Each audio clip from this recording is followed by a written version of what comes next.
so yes, I genuinely want to know why it is you think that the younger people these days are screwed up. Unlimited internet access, and that is in no way a joke or a goof. I think genuinely, and I say that as an example, I say that knowing people who also agree with me, being allowed to explore the entire internet without like anything to protect you is really bad, especially if you're really young.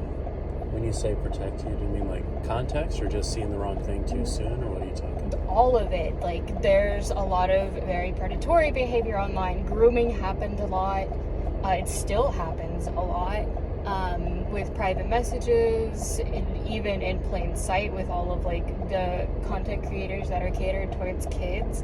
It's a lot like all of the abuse that happens in Hollywood, but these people aren't necessarily like mainstream celebrities. They are sometimes, but they're not necessarily mainstream celebrities, so they can get away with a lot more because it needs the victims to come out and be honest about it. And unfortunately, because they're like online celebrities or just online and have like a very tight-knit group that they can control, those victims can be really, really quickly silenced and abused and told they're lying. That's not to mention even like just predators in private chats where nobody can see them and find them. And especially when I was younger, it's not necessarily better, but it's more people are aware of it. But there was a lot of shock sites, there was a lot of gore sites.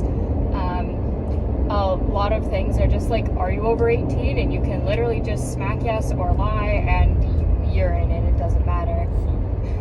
There was a video game when I was younger called Leisure Suit Larry, and it would ask you how old you were, right? And instead of just being like, okay, it would ask you questions, like historical questions that you would only know if you were a certain age. Yeah. But yeah, certainly nothing like that. You know, the porn site's certainly not that way, and then they don't even have that on some of them. Like gore and shock sites are probably some of like the worst offenders.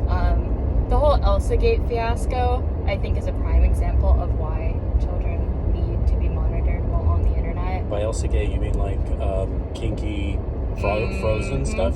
Yep. It is still a problem. It's not necessarily like Elsa anymore. It's moved on to like the mainstream popular stuff, but it is still very fetishistic, very kink content.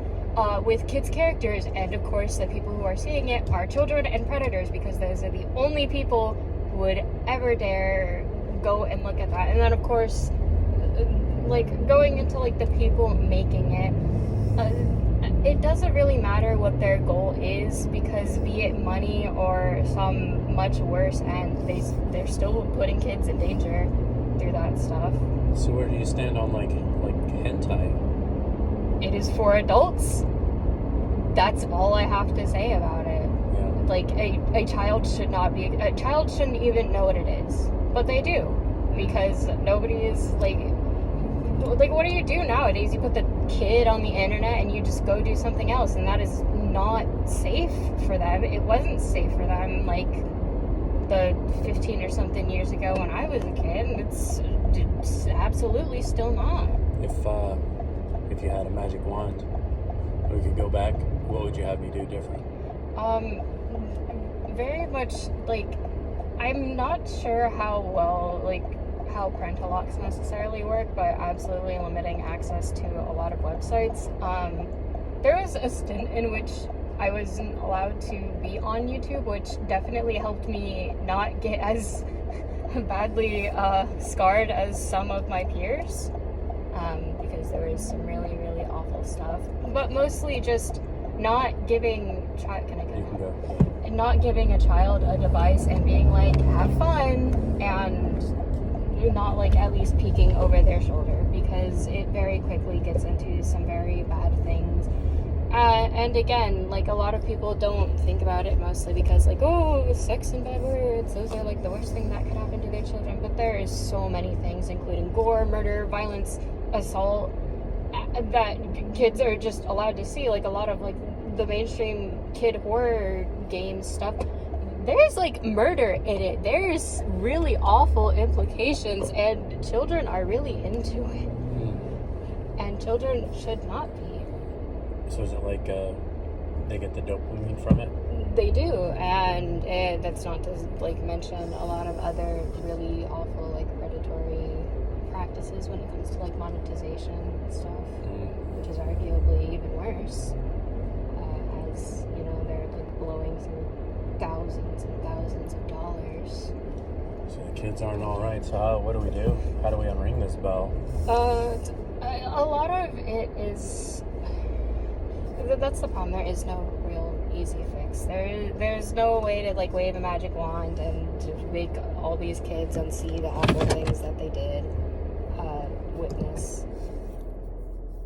The main thing is like parents being conscientious of like the awful things. Like actually listen to what your kids are saying. I know it's not easy, especially with the way that jobs are and just being tired, but like genuinely listen to what your kids are saying, look into what they're into.